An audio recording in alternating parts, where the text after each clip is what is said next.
Et jusqu'au Covid, on avait une espérance de vie qui augmentait progressivement. Le Covid a mis une grosse claque à cette augmentation d'espérance de vie.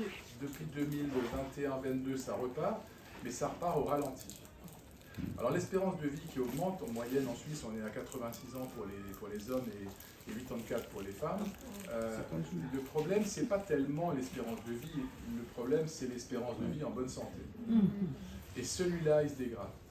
C'est-à-dire qu'on est de plus en plus tôt malade, et ça veut dire que les dernières années de sa vie, on est malade. Alors ça peut être juste de l'arthrose, ça peut être juste de la tension, mais on constate quand même une diminution de l'espérance de vie, ou une augmentation de l'espérance de vie en bonne santé. Donc ça, c'est un constat. La question, c'est de savoir pourquoi ça arrive. Alors là, il n'était pas ravi.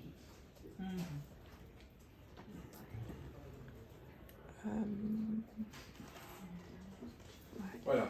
Alors, j'ai aussi fait une petite statistique, simplement pour introduire le sujet, et on voit qu'aujourd'hui, les maladies cardiovasculaires et les cancers représentent presque 50% des décès.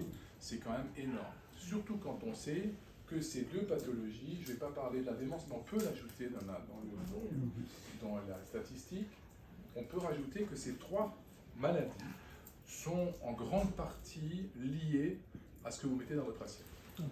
Alors il y a l'environnement, on va en parler, mais il y a aussi ce que vous mettez dans votre assiette. Qu'est-ce que vous avez mangé ce matin? Rien. Une banane. Du sucre. Une banane. Du sucre. Banane. Froment et un yaourt nature. J'ai rien mangé. Donc sucre. Sucre. Rien mangé. Rien manger. Rien. Bien. On va continuer comme ça. Il faut savoir que si on regarde les cancers, 25% des cancers sont liés à l'alimentation. Voilà. Ce qui est énorme. Et le mode de vie. Alors il n'y a pas que l'alimentation, l'alcool, la prise de poids, le tabac, le cannabis, tout ça, et la sédentarité, ce sont des facteurs qui vont se rajouter au risque alimentaire.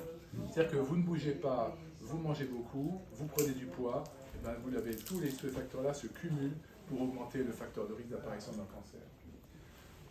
Donc, le problème, c'est que cet excès de poids va engendrer non seulement des problèmes cardiovasculaires, mais le risque de cancer, mais aussi tout un tas de problèmes parallèles.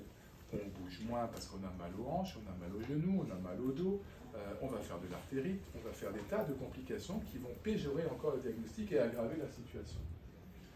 Il faut aussi voir que les régimes que vous voyez partout dans les journaux, pauvres en fibres, les régimes végétariens, véganes, et tous ces régimes pauvres en